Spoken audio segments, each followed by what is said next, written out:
Mike's Daily Podcast. Welcome to FF episode 2000. What is it?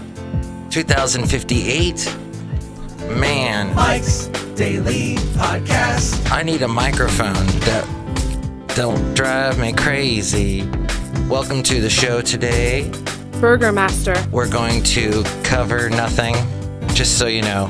Awesome. But we've done an episode 2058, so we're going to be feeling proud about that right now. And, oh my, look at this. It's Cafe Anyway. Mike's Daily Podcast. Located somewhere in Podcastro Valley, Mont, the last place on Earth. Yeah. Did you know that Mike's there is, Daily at Mike's Daily Podcast, a lot of people. Yeah. And then we put in a lot of plastic between every single person. We are actually dressed in plastic. Anarchy! It is we look like the furniture that your grandparents had, covered in that rubber plastic stuff, so the cat doesn't and the dust doesn't accumulate on the furniture. Who came up with that idea? That did not really fly. I got a direct deposit available. Oh, wait, this is another, what do you call it, spam text. A direct deposit awaiting conditions. It's for Yola. Who the heck is Yola? This is what happens right when you start a podcast on a Wednesday, episode 2058. Today, we're going to hear from Madame Rootabega, Valentino, and Bison Bentley, and find out what the top body language mistakes are that you should make during your next conference call. I'm teasing the rest of this podcast so that you'll listen to the rest of it, because maybe you've tuned out at this point. All right, it wasn't really out of the gate really good, but you know what? Sometimes there's gates, and sometimes we got to try and think around them, because they're right in our face. And here's today's podcast picture. Oh, that reminds me of the Rodney King thing 20-something years ago. And the guy, Chief Gates, he was in charge of the LA Police Department. And that created that whole mess. And here we are again. History repeats itself because it has a bad memory. Just can't get that amnesia going on. So what it is we're back here at 2058. The episode podcast picture today is of an interesting walk I took in Podcastro Valley yesterday with my lovely lady friend. I think there'll be trees in this picture. Yes, Basil was not with us, unfortunately, because he can't walk. He was there in spirit. But then he ate a whole mess of kibble and he was happy. See that picture at mikesdailypodcast.com. So yes, we had here the top mistakes during your conference call. Video conferencing meetings can be exhausting. What are some of the biggest body language mistakes people are making? Well, some of what people are doing is the type of behavior you would see in real life. Before the pandemic, if you had a crazy day of back-to-back meetings, your body language would betray you. Interesting. And we do so many meetings in our world, don't we? Also because of stress and pressure. However, it can be a little more pronounced on Zoom because you're limited in what you see. You concentrate on what's in your field of vision. Then you have these emotional blips where you're pretending to be listening, but your mind is floating in a totally different direction. Emotional blips.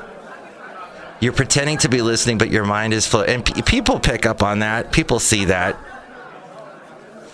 And you may not even realize you're zoning until someone mentions your name and you remember you're in a conversation. Oh, wait, I'm on camera. Oh, dang it.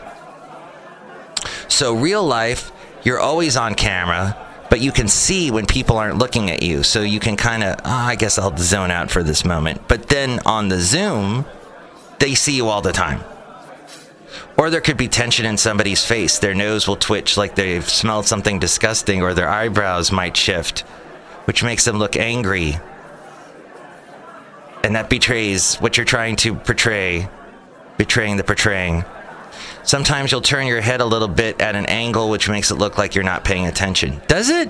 Let me try that. I guess I'm not paying attention. I should have my head more cocked straight up and down.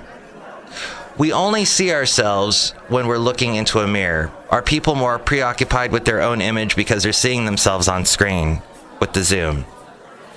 Because the screen actually represents a mirror, you're checking your hair or makeup or making sure you don't have spinach in your teeth. So subconsciously, the brain just defaults to, I'm seeing myself in a mirror, and this is what I do. That's so true. People do that. When I get that Zoom face, I see the Zoom face when I'm watching a Zoom meeting. And people look like they're just looking in a mirror, like at home, like,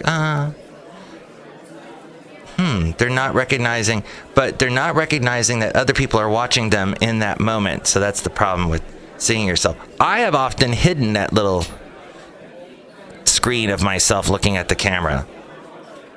But when you see the celebrities on the talk shows, or when they used to be on the talk shows live in front of an audience, they would sometimes look off to the side of the camera and they'd see themselves in the monitor, and maybe they would comment on what they were wearing. Or they'd go, oh, I look like a big grape today. What can people do to keep these errors under control before they even happen? Well, before you even get on that video call, do some preparation so you'll look your best. Make sure that the lighting is in front of you. Oh, thank you. And it's amazing how even like celebrities, because everybody is Zooming these days on all the celebrity chat shows, that they don't realize you don't put the light behind your head, because then we don't see your face is all in shadow. We want to see your face. Don't they know that? That's what they see on the set all day. They got lights in their faces. I don't get it. You would think they'd know from common sense. Make sure that the lighting is in front of you, not behind you, and have some ambient lighting on either side of your laptop. Interesting, as we go outside a cafe anyway, where we bring you Mike's Daily Podcast somewhere in Podcastro Valley, Mont. This also says, stand up during video calls. Put books under your laptop to make sure that you're at eye level with the camera. Let's see, and what can you do to... what can people do who tend to talk with their hands a lot, even though the screen shows them from the shoulders up and you don't see the hands? It says, call up a friend or family member to practice before your meeting and make sure everything is how you want it. For a professional meeting, you actually don't want to be a head and shoulders distance from the camera, so take a step back so people can see you from the waist up. Your hands give a much different perspective, and you won't just look like a talking head. Great band. And a couple other these tips you can find from Wendy Helfenbaum.